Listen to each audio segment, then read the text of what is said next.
and is the founder of the Effing Foundation, a nonprofit focused on sex and sexuality.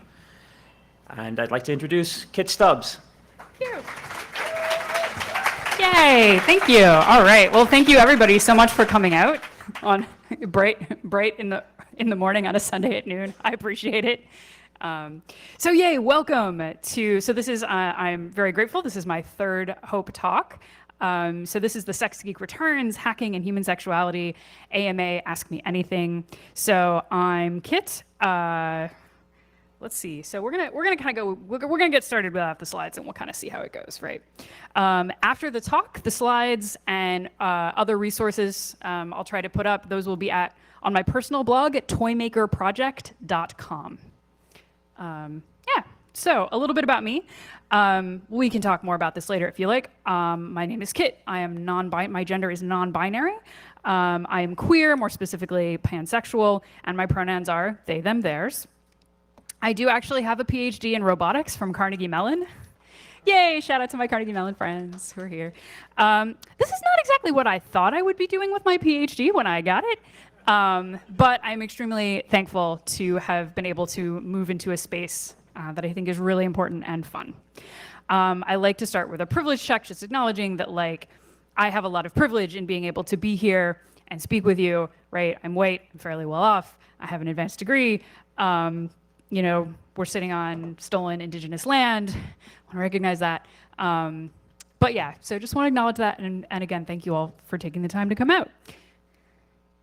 So, as you may have noticed in the program, all right, this is actually so long I have to read off my slide. So, hi, I'm a queer, non-binary, disabled trans femme, originally from Missouri, who makes their own geeky sex toys and runs a sex-positive nonprofit. Ask me anything. Whoa, that's a lot, right? Okay, all right. So I wanted to try and offer the full sort of breadth of my experience, and really, so before we get into start unpacking some of all that and some of the things we could talk about, I want to say, so what I'm trying to do is hold space for us to talk about sex, because unfortunately, in this country and in many places, we don't have opportunities just to kind of have ordinary conversations about sex and sort of people's experiences and answer questions. We don't have that. And so I'm grateful to Hope for providing me the opportunity to sort of have this space with you all to have this kind of conversation. The trick is we're gonna try to have this conversation without sexualizing me. And so it's really important that we kind of take a minute to talk about what that means so that we can kind of have this respectful and interesting conversation, right? So what I mean by sexualizing me is basically, or sexualizing someone, shout out to Captain Awkward, folks who, so this is basically sharing your pants feelings without consent from the person you're sharing them with. Pants feelings. Many of us have them, not everybody, that's okay.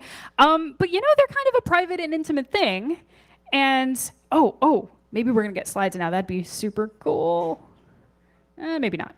All right, so the thing about pants feelings, right? So if I'm at a con like this and I'm giving a talk about sex or sex tech, which I do, and you come up to me after the talk and you're like, great talk. Cool, awesome, thank you, I appreciate that. That's totally fine. If you come up to me after the talk, things are happening, and you say, oh, you're hot. That's pants feelings. That's rogue pants feelings. I didn't want to hear about that. We're not in that kind of relationship. That requires a level of intimacy and consent. You know, so just no, that's not great. And in fact, it doesn't really matter if I'm standing up. Oh, hey, it's my slides. All right, so here's scumbag Steptagon, who has approached me. I was just like, oh, you're hot. Oh God, that's pants feelings. No. And in fact, it would still be just as awful if I were just out in the groceries. It doesn't even matter that I'm talking about sex. If I were just out in the grocery store and Septagon comes up and is like, you're hot. I'm like, oh God, no, that's pants feelings. I did not consent to this. This is kind of gross. And it doesn't matter where it is, right? This is a level of intimacy with you and your pants feelings that I have not consented to, right? I am not an object here for your sexual pleasure, right? I'm a human being. I have just as much right. Yeah, thanks for the people. I hear the snaps. Thank you. Yeah, actually, I'm not an object, right?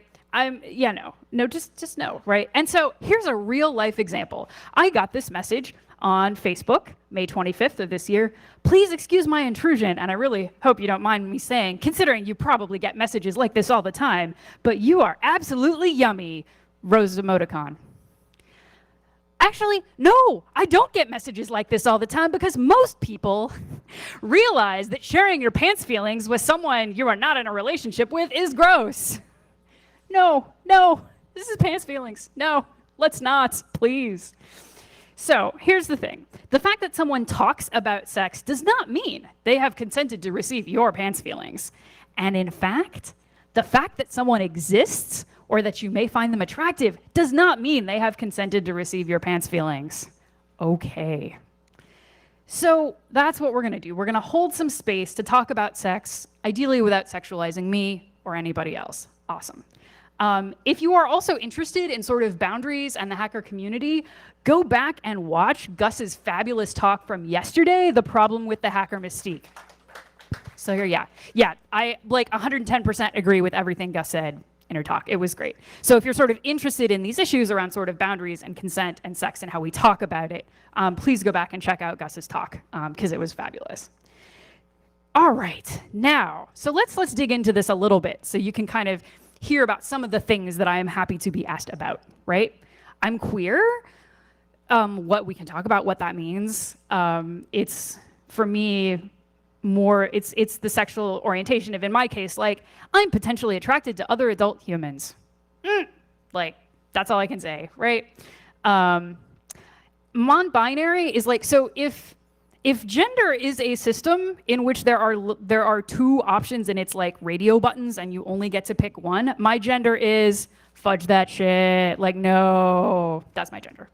So I identify as trans because my gender now is not the same gender I was assigned at birth. And I'm a femme because I'm a femme. I don't know. My style often involves cute, traditionally feminine things, and I love that.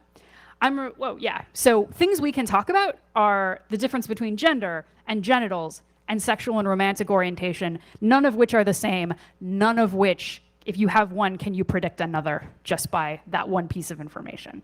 And really, technically, some folks are agender, don't do gender. You may be asexual, aromantic. Those are all things we can totally talk about if folks are interested.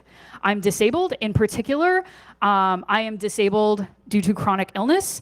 I have fibromyalgia syndrome, which is basically a condition that means I experience chronic pain and fatigue, and I started having symptoms in 2004 in grad school. So how to navigate sex with someone with a chronic illness. It's a whole other thing. It's a different way of thinking about sex. I also have mental illness. I have generalized anxiety disorder. I have had partners who have had mental illness, so like that's something I can talk about. I'm originally from Missouri, from a very conservative and religious family. Most of my family are Missouri Synod Lutherans. So they're not like the most conservative Lutherans, but they're like right up there. And so the impact that had on my sexuality and what it was like growing up are things I'm happy to talk about. I make my own geeky sex toys. I've done some body casting. That is a clay copy of my friend Jimmy's penis on the left. I've done stuff with Sugru, external use only. The bottom is a Barbie scale glass dildo that I made at Artisans Asylum, which was great. This was my first toy, the TARDIS Tickler. This is a copy of my favorite dildo with a tiny TARDIS suspended inside it. You may have seen it on the internet. It's dedicated to gender pioneer Kate Bornstein, who I love so dearly. So the other thing, so if we can get the lights down for a sec. The other thing I have made, so I love this. I saw this tweet go by lately from the AV Club. Let's settle it. What's in Pulp Fiction's glowing briefcase? And my dear friend, Alexandra Aaron, the woman who explains things on the internet, she's fabulous, said, ask Fortisys nicely and they'll show you. Well, let's see, right? Glowing briefcase. Can we see the glowing briefcase? What's in the glowing briefcase? It's my cock. This is the hammer. This is an Arduino run. dildo. It's basically got a bunch of Adafruit NeoPixels in it, and it's connected to the Arduino I happen to have around my house at the time. This was basically my first real electronics project. I took the intro to Arduino class, and it was like, what am I gonna do? No idea. 2 years later, oh, when you hang out in a makerspace with enough burners, and you see LEDs everywhere, suddenly it's like, oh yeah, LEDs make everything better, right? They really do. So we can have lights back up now. So that is, we can certainly talk about toy making. I've got various props and stuff, and after the talk we can, if folks are interested, we'll find a space and I can show some of that. So we can totally talk about toy making. I run a sex-positive nonprofit. I am indeed the founder and executive director of the Effing Foundation for Sex Positivity, effing.org. We are, no kidding, a 501c3 nonprofit. Our mission is to reduce sexual shame, to normalize conversations around sex by fostering sex-positive art and education. So since I was last here, we have awarded $40,000 in grants to 8 projects across the United States. Thank you. Thank you to, there are some folks here in the audience who were donors to that campaign. Thank you very much. So I'm happy to talk about those projects and what else we're doing. We're actually just launched our first public open call for projects. So if you go to effing.org/grants, we are interested in hearing about people's sex-positive projects for potential funding. So yay. So the struggle of trying to get this nonprofit off the ground and it taking, oh gosh, 6 years or so, slow and steady, but we got there. So I'm happy to talk about nuts and bolts of that. So this isn't Ask Me Anything. This isn't Ask Me Anything, respectfully. If you are, I understand that these issues can be really complicated and it's oh God, am I using the right language? If you're making an effort to be respectful, I will appreciate that and we'll go from there. That's cool. Yeah. So at this point, if you have a question and you are comfortable stepping up to the mic, now is a fine time to do that. If you have a question on a card and you would like to, we can start kind of passing cards back. If I can get a couple of my friends who help distribute the cards, kind of run through. So, and if you just want, if you're not going to use your card, that's fine. You can pass it back. So we'll kind of see how this goes. I'm happy, like I say, we'll kind of alternate between sort of cards, mic.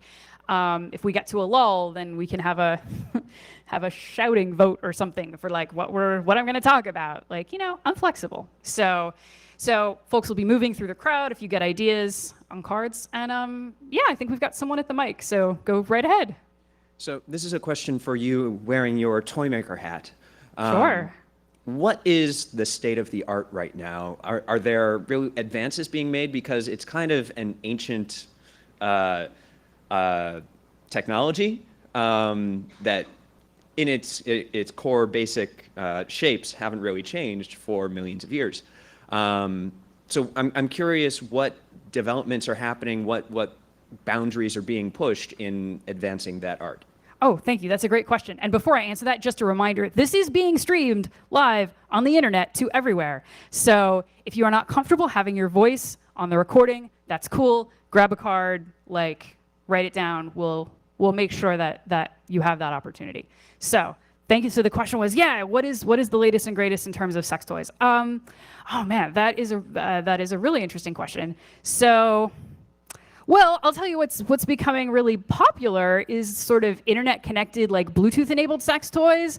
And RenderMan, who is here with Internet of Dongs, has been doing a lot of great research displaying the poor, embarrassingly bad security on pretty much all of these devices. So I think we are going to keep seeing more of that. It would sure be nice if toy makers could actually consider people's privacy and security when building these. So if you want to follow sort of where that is going, follow RenderMan and Internet of Dongs. He's doing fabulous work. I've enjoyed visiting with him very much.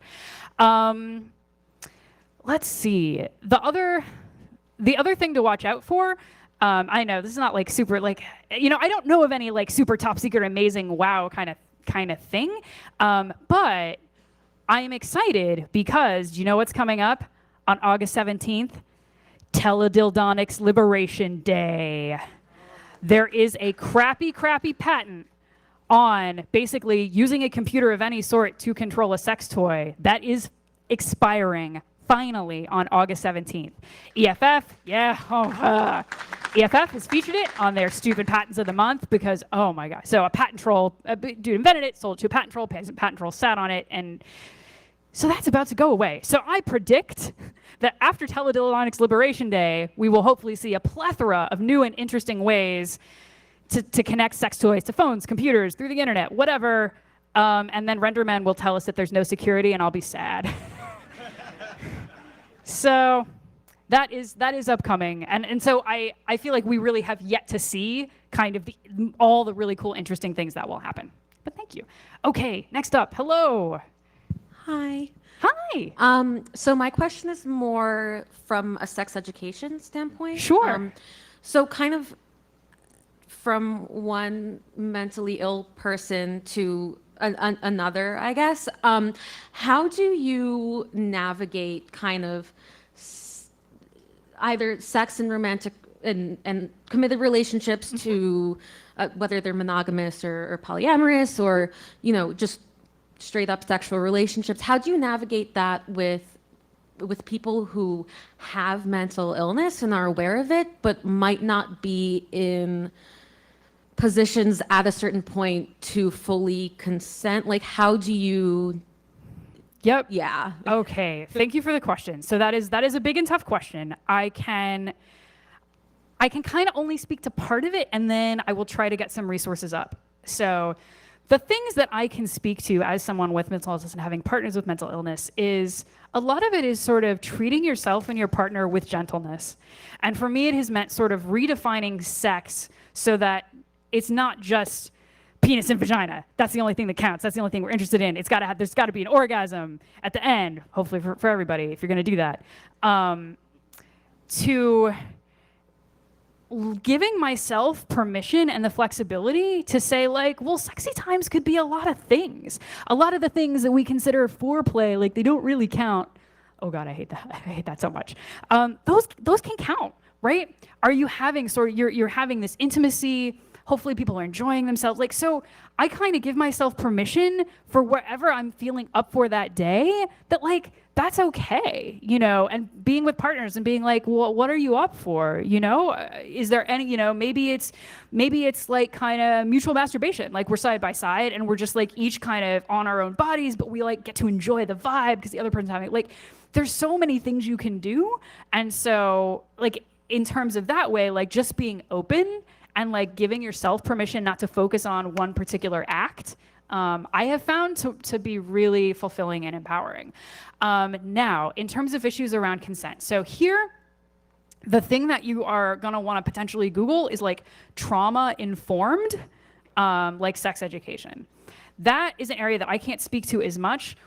So there are folks who have experienced various trauma, sexual violence, complex PTSD, like there are lots of things that can actually make it very difficult for a person to really be able to say no. And that's really tricky stuff. In talking with some of those folks, you get into issues of like, can you be being sensitive to partners and sort of like, like a lot of it is just recognizing that that's the case and then sort of trying to figure out, are there other ways that you can communicate? So that is a whole other school that I don't have personal experience with, but I will try to put up some resources because there certainly are folks who talk more explicitly about that. But yay, thanks for the question. All right, have we gotten any cards? I assume, okay, friends with cards. If they will eventually make their way to me. In the meantime, yeah, we'll take another question from the mic. Hello. Hello there. My question was originally going to be about the Teledildonics Liberation Day. I am so glad to hear that that's finally going to expire. Yes. Have you had any other experience with that sort of thing, with patent trolls or also with the Effing Foundation, any sort of weird legal issues specifically related to? Yeah, thank you for something asking. sexy. So me personally, when I first introduced the hammer, so the hammer is a prototype, so many wires. It's like my warning, because people are like, oh, when can I get one? I'm like, there's one that exists. You have seen it. I have no manufacturing experience. But when I first introduced that, and I've tried to be very open about this, that because I have no sculpting skill, this prototype is a copy of an existing toy. And I got basically a cease and desist and some very angry lawyer grams. I was like, oh, stop what you're doing. And it's like, give us all your, like, because I had a list of folks, like, for a while, I collected email addresses of folks who might be interested in getting one. Could I ever get them manufactured? And they're like, you have to give us that list. It was like, me and my lawyer were like, no. Like, I'm not selling anything. This is prototype proof of concept. Like, go away. And, you know, we said that back and yeah, they went away. But like, I have had other friends, some friends of mine were doing an open source vibrator and, you know, crowdfunded and an open source kind of programmable vibrator. And they got sued, like them and some other kind of small manufacturers got sued by the patent troll. And basically, in the end, they were able to get some help through EFF for some pro bono representation. In the end, they basically had it basically killed their open source sex toy startup, like the time and energy and yeah, no, we can't afford to they wanted, you know, so many dollars a toy, and it's like, well, no. So that's been really annoying. In terms of the foundation, one of the reasons why it took me so long to get this going was finding payment processing, because as soon as you tell people in finance you want to do anything around sex, all they hear is like, oh God, sex, no. No, seriously, they're like, what? You know, it's considered high risk. So I am particularly concerned. And so if folks aren't following FOSTA SESTA, you should go watch Maggie Mayhem's talk from This Hope on Friday. And one of the things she talks about is there is now upcoming, so that the thing with FOSTA SESTA is it's basically internet censorship, targeting sex workers, harming sex workers in the guise of preventing human trafficking, and it's bullshit. And we can go into that, you can read all about that. It's bullshit. EFF and Woodhull, fortunately, are trying to get an injunction filed to stop it. But now upcoming, so in addition to censorship and websites being shut down, we have there's a bill to stop banking services to human traffickers, and that has the potential to screw organizations, not just sex workers, who would you like them to get out of sex work? You know, being able to say, have banking services and establish a credit score if they wanted to leave, boy, that would sure be helpful, wouldn't it? But organizations like mine that focus around sexuality, now I have to worry, is that going to come from my organization? Because it took me so long to get payment processing, and now it's like, great, this bill is coming up. So yeah, that's some of the bullshit that we've had to deal with. Not fun. All right, we may have a question from the crowd. Cool. All right. Okay. All right, this is kind of a long question, but that's all right. We will take it piece by piece. When someone like yourself appears to be a female, quote unquote, how does one know how to correctly refer to another person, he, she, etc.? Would you suggesting asking every person what they prefer, even a salesman or store associate? Wouldn't that be a little overwhelming to think you had to do that with every person you met? Whew, okay, and then there's another part. All right, so I do present very feminine. Yep. So here's the thing, right? Every person has a name, and if you're interested in establishing a relationship or even interacting politely with that person, that's kind of a thing you at least acknowledge, try to use, you maybe try to remember. It's kind of imperfect, but you try, right? Pronouns are actually a lot like that, right? Everybody has pronouns that they use. And so if you want to, if you want to you're meeting a new person, often you can lead with your own pronouns to let people know you're hip to that. And then if they're comfortable, they'll tell you back. Many of us, if you politely ask, what are your pronouns? We're like, oh yeah, they, them, or he, she, he, his, or whatever. And that's fine. Usually, so if we're talking about salesmen or store associates, whatever, if I need to refer to them, often I can just, if I can, and I'm not perfect about this either, but I strive to use gender neutral language. Oh yeah, that person over there with the long blonde hair, they helped get my order, whatever. Oh yeah, I think our server is the server over there, with the long yellow skirt, whatever. Okay. So if you tend to default to gender neutral language, you don't really have to stress out about asking each and every person their pronouns. It's more of a thing if you're getting to know a colleague or a potential friend, that can be a nice thing. And am I offended when a stranger calls me she? I notice. Offended. It's kind of like, I'm a little sad. How can we not be offensive, but also not ask every person we ever meet? So yeah, no, you don't have to ask every person you ever meet. It's more important if this is like someone you may be, again, kind of establishing a relationship. You're meeting a friend at meeting someone at a party or whatever, like sales clerks and associates and whatever, just, use your gender neutral language. So yeah, am I offended? No. Depending on my level of energy, I will try to correct the person. Do I try to correct every salesperson and store clerk and whatever?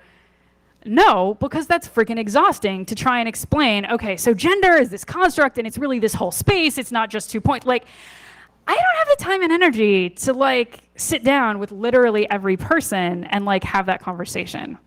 So what's cool is when other people start to educate themselves about how gender works and are sort of aware that like, gender neutral language, so handy. Like that can totally be a thing you use to just be aware. Hey, if you're introducing yourself to someone new with your name, maybe add in your pronouns. Like, hey, I'm Jim.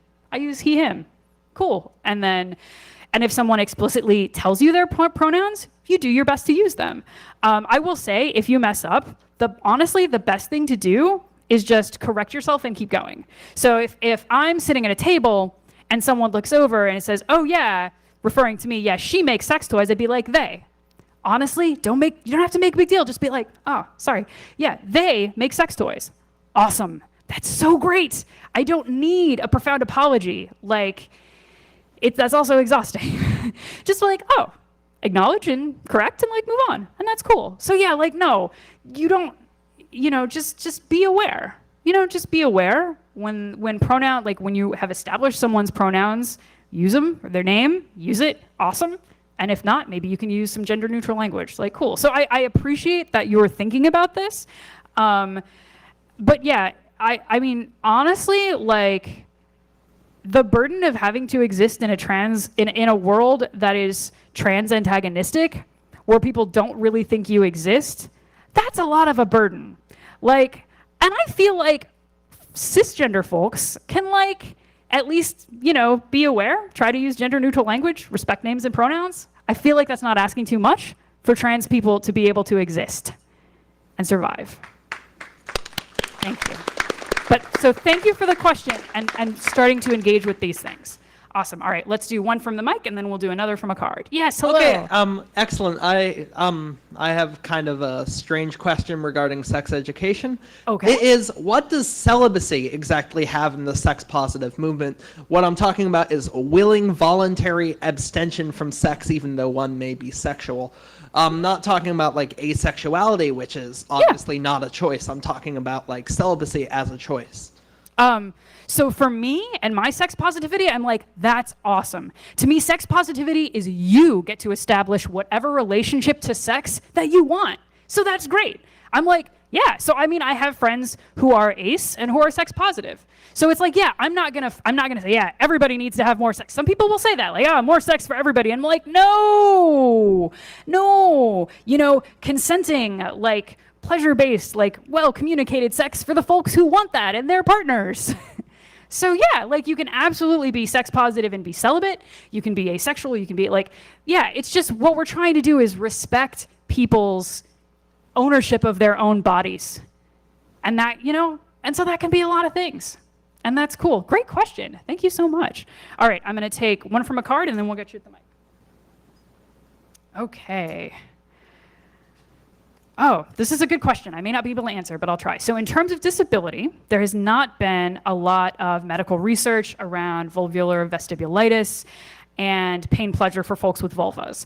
Are there advancements in the sex toy industry that take things like this into consideration? Oh, that is a really great question. So vulvular vestibulitis is an issue, and I was diagnosed with this at one point for like sort of experiencing a lot of pain sort of around the vulva. So that can make intercourse painful.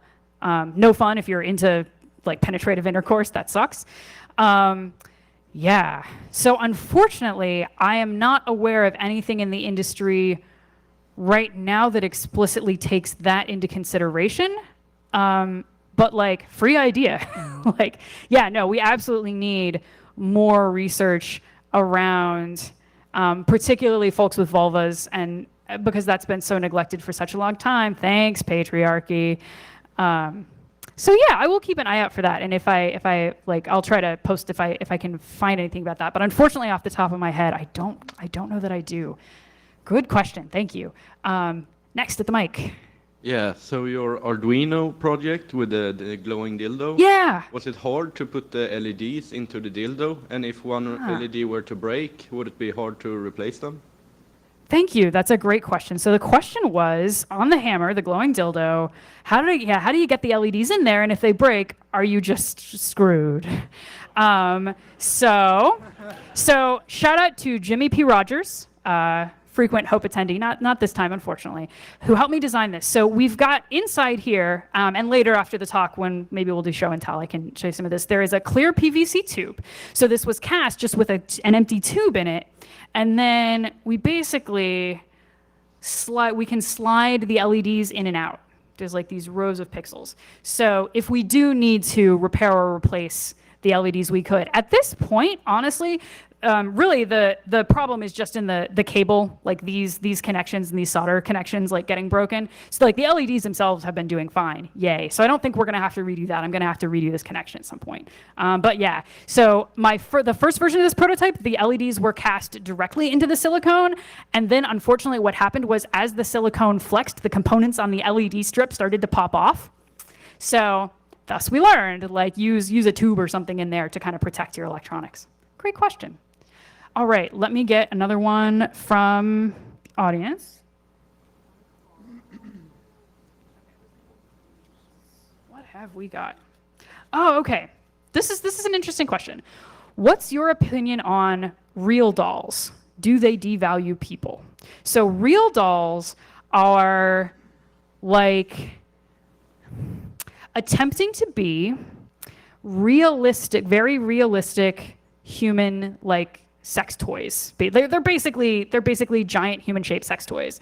You can get both sort of femme models with vaginas and buttholes and mouths that you can insert penises into.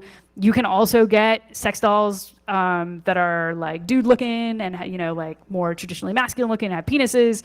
They're made of silicone. At this point, like, there are folks who are starting to look into sort of roboticizing them and trying to give them some sort of sensing and actuation. So here's my thing about this, right? To me, a real doll is really just, it's a sex toy. It's a toy. It's not, so here's the thing, right? It's much like porn, right? If you're only getting information about sex and your education about sex from, say, playing with a real doll or watching mainstream porn, that's not good. Like, if that's the only information you have about sort of how sex works and like how to communicate with a partner, that's really not great.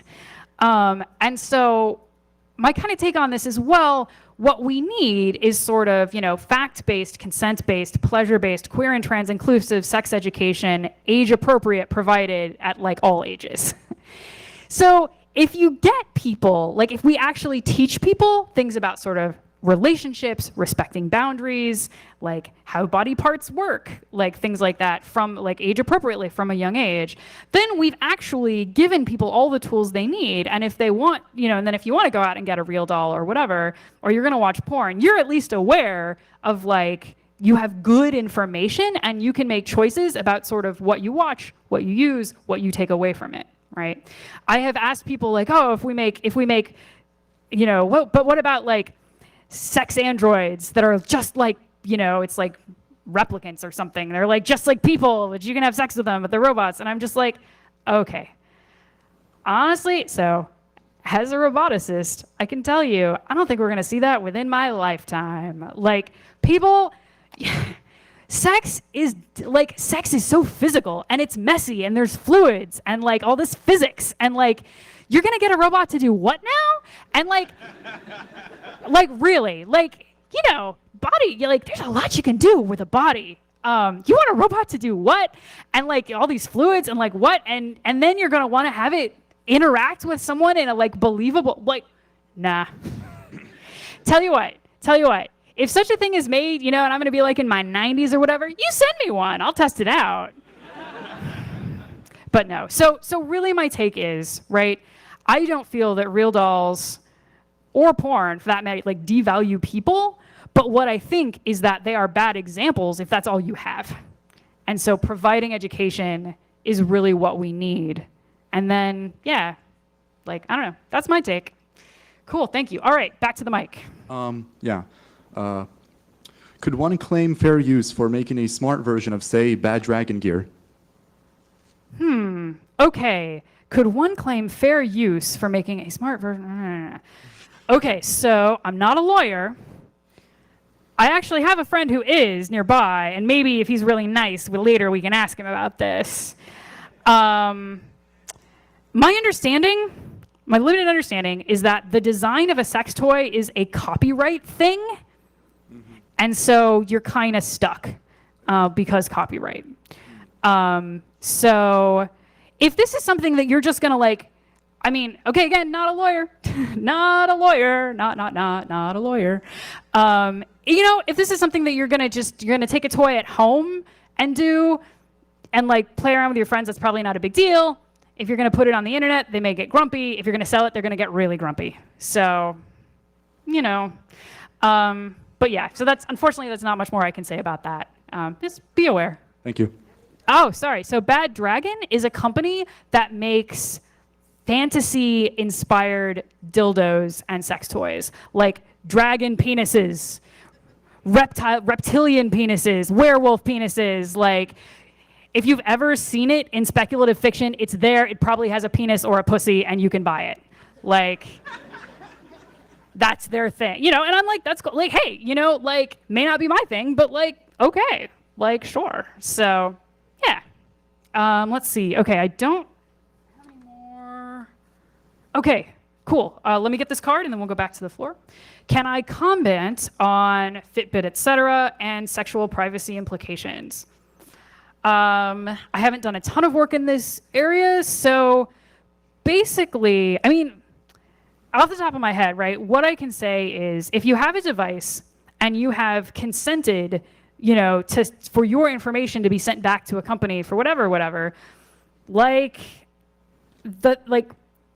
if there are things that can be deduced about your sexual activity and they want to try doing some crunching and some correlation, yeah, it can happen.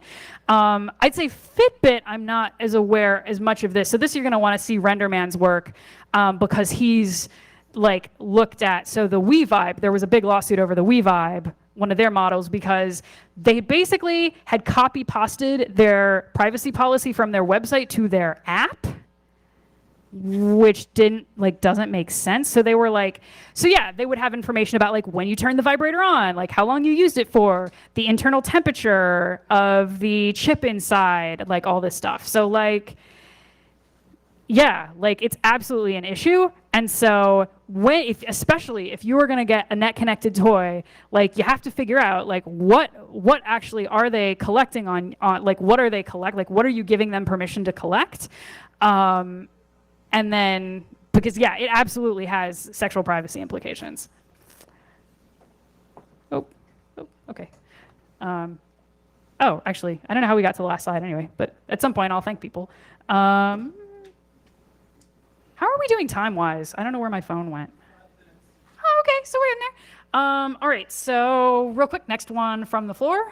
So as we know, there's some pretty horrible people out there. I'm just curious, as someone who's pretty public on the internet, how much harassment do you get from the incels and the various other usual suspects? Well, not nearly as much as many other people I know in this space. Now, folks going to see this and they're like, oh, Kit's not getting any harassment. Let's go harass Kit. You're going to be a jerk, I guess. But so I get the kind of random pants feelings messages every so often.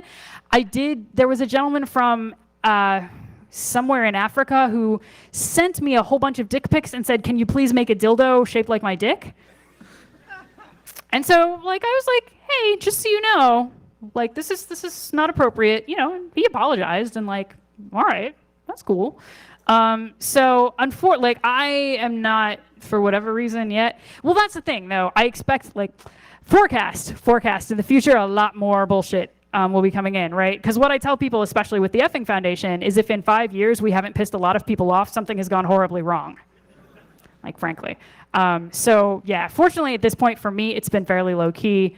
Certainly not the case, unfortunately, for a lot of other educators, especially, like, queer and trans educators in the space and artists. It's awful. Thank you for asking. Oh, recommendations for queer consent-focused porn. Yes, that is a thing I can do. Off the top of my head, and this is going to be like, I'm apologizing in advance to like, because I'm not going to be able to name everybody. Off the top of my head, Shine Louise Houston of Pink and White Productions does amazing queer consent-focused porn. The Effing Foundation is executive producer of a film called open paren, close paren, pronounced whole. I'm like, oh, my list part. That will be premiering in New York at the Invisible Dog, which is like an art space in January. So a little while to wait, but like that will be coming out. And I will try to link to some more. Also, if you like erotic comics, I highly recommend The Smut Peddler. There have been a couple of volumes of that, and that is amazing. It is like drawn by queer and trans artists, all body shapes, sizes, configurations, like all like consent-based and really happy stuff. So definitely recommend that as well. Back over to the mic. Hi. Sex education question for you. Sure. I was wondering what you see as the biggest gaps or areas for improvement in the current state of like the whole sex education landscape, and then also what average lay people who may not do that as a full-time thing can do to improve the situation. Thank you. Yeah, you see my face. I have no poker face. It's like, where are the gaps? And I'm like, it's awful. It's awful almost everywhere. If you're interested in this, there's a film called Sex Ed, the Movie, which is a documentary about the history of sex ed films and kind of sex education in the US. That is kind of depressing, but also kind of funny, and a really great way to kind of get perspective on sort of what we have said about sex over time. In terms of you're not an educator. Part of it is in the school district where you live, like see if you can find out what kind of curriculum the students are learning, and then like can you start talking to elected representatives, to school board members, and start pushing for better curricula. And I don't, off the top of my head, the only thing that the curriculum name that I know is OWL, Our Whole Lives. That was developed by the Unitarian Universalist Church. That they run that curriculum. So if you have like small people that you want to help them get good education, and that program is available, I recommend it. I'll see if I can get some more resources. But yeah, so some of it is just like knowing what like schools are doing, advocating for good education. If you have kids or are like kid adjacent, like you're kind of like, you have friends with kids and they are looking, you can try to help find resources. Sex positive parenting is what you're looking for. Help those, if they, for folks who want to kind of give their kids good information, there are resources to help you or other folks do that. So that is all the time we have. Thanks to everybody at Hope for having me, and thank you for coming out. I really appreciate it.